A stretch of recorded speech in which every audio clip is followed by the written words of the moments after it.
15 दिन तक राजा दशरथ का शव पड़ा रहा तेल की कढ़ाई में। पास में एक पुत्र नहीं है जो अग्नि दे दे साहब, क्योंकि प्रकृति को बिल्कुल फर्क नहीं पड़ता कि आप ईश्वर हैं या ईश्वर के पिता हैं। प्रकृति तो आपके कर्मों का फल आपको देके रहती है साहब। ये राजा दशरथ कौन है? साधारण है क्या राजा दशरथ? अखिल ब्रह्मांड नायक जगतपति योगेश्वर नाथ श्री राम जिनके पुत्र हैं। पूरी सृष्टि को जो अपने फन पे रखने की क्षमता रखते हैं, अर्थात लक्ष्मण भगवान भी उनके पुत्र हैं, इंद्र उनके मित्र हैं। फिर भी राजा दशरथ की ये गति हुई, मृत्यु के बाद कोई भी पुत्र साथ में नहीं है साहब, क्योंकि कर्म बिगड़ गए। बस ये जो कर्म होते हैं, जब आपके कर्म बिगड़ जाते हैं तो प्रकृति भी नहीं देखती है कि आप राजा हैं या आपके जो पुत्र हैं वो ईश्वर हैं। और कर्म क्या बिगड़े आप अच्छी तरह जानते होंगे। दूसरा उदाहरण है भीष्म पितामह का। कितने दिनों से बाणों की शैया पे लेटे पड़े हैं। भीष्म पितामह कौन है?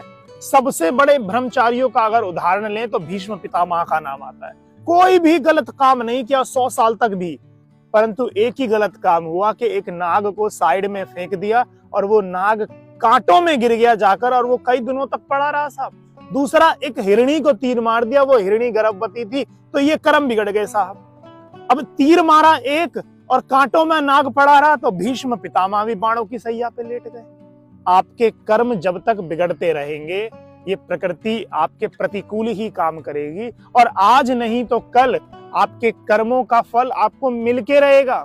फिर आप ईश्वर के पास भागो, ज्योतिषियों के पास भागो, जादू टोना टोटकों के पास भागो, कुछ भी नहीं होने वाला है, क्योंकि प्रकृति के आगे नहीं चलने वाली है किसी की। देखिए, प्रकृति तो देके ही रहेगी आप। तो इसलिए अपने कर्मों को शानदार करिए।